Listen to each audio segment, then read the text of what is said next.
Beberapa tahun belakangan, perusahaan startup memang sedang naik daun. Terlebih sejak pandemi COVID-19 melanda. Hampir sebagian masyarakat beralih menggunakan startup untuk mendukung aktivitas belanja, belajar, hingga hiburan. Bahkan tak sedikit anak muda yang bermimpi untuk bisa bekerja di perusahaan startup.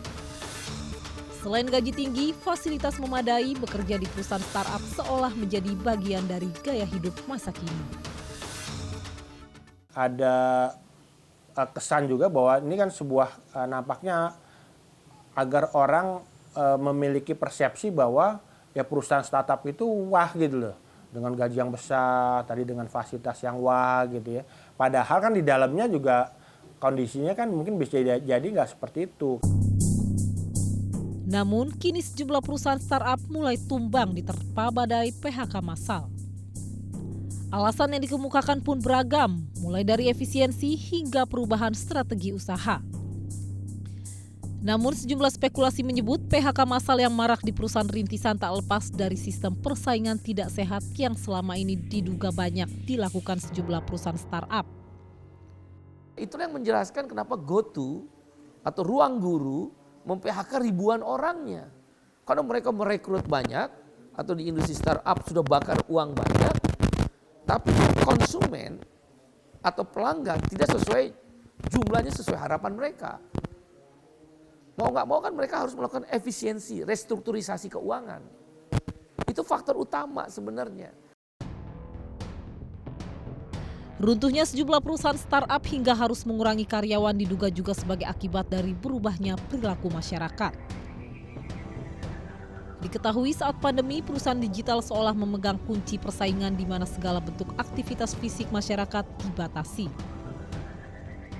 Alhasil, segala aktivitas pun berpindah menggunakan media digital. Mulai dari berbelanja, transaksi barang dan jasa, hingga aktivitas belajar mengajar. Namun di masa transisi pandemi saat ini, aktivitas masyarakat sudah tidak terbatas seperti pada awal COVID-19 melanda.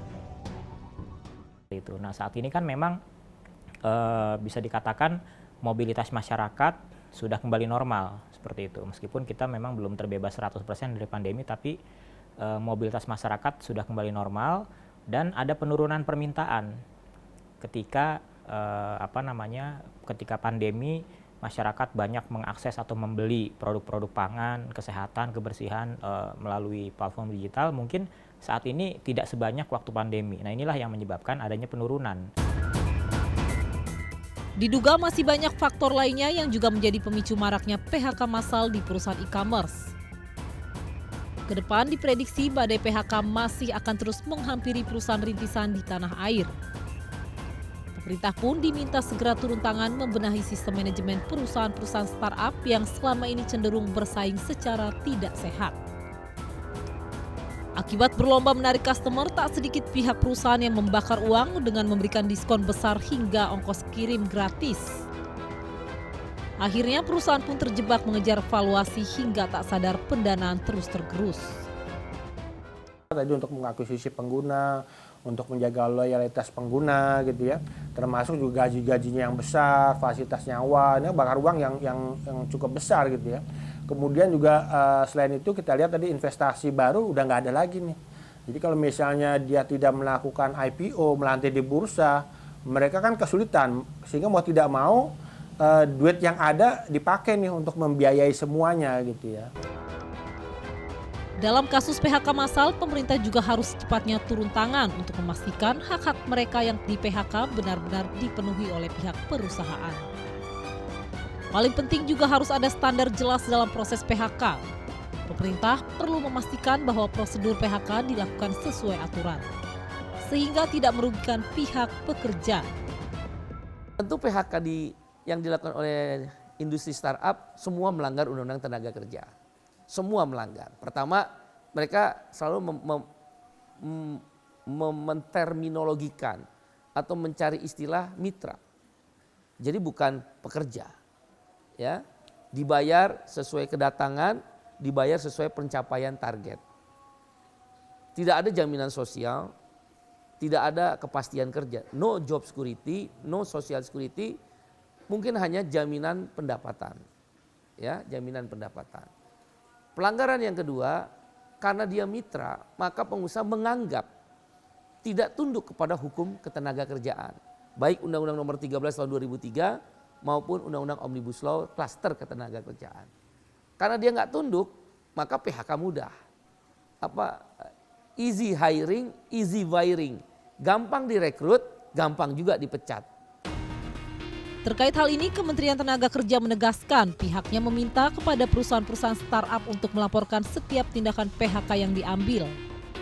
Sebab menurut staf ahli Kemenaker Dita Indasari, selama ini banyak perusahaan startup yang tidak melibatkan maupun melaporkan PHK karyawannya kepada Kemenaker. Hal ini akan berimbas pada hak-hak yang harus diberikan kepada pihak karyawan yang mengalami PHK. Terlebih menurut informasi, banyak karyawan startup yang di-PHK secara mendadak. Jika teman-teman pekerja dari Ruang Guru dan Happy Fresh merasa terzolimi ya, karena pemberitahuannya mendadak, hak-haknya tidak sesuai aturan, kami membuka pintu seluas-luasnya, datang ke sini, datang ke Kemenaker, tolong sampaikan pemberitahuan di media sosialnya Kemenaker atau media sosial saya. Kami undang datang, kita bahas poin-poin mana yang hak-haknya belum terrealisasi. Ini sekaligus juga undangan bagi teman-teman pekerja yang memang merasa haknya belum didapatkan dari hasil PHK ini, datanglah ke kami atau ke Dinas Tenaga Kerja terdekat. Kalau misalnya kantor Kemenaker di Jakarta terlalu jauh. Tak dipungkiri menyelenggarakan sebuah bisnis masa kini terlebih pasca perekonomian yang luluh lantak karena pandemi akan selalu penuh risiko. Namun iklim persaingan sehat akan menunjang sebuah bisnis dapat terus berjalan.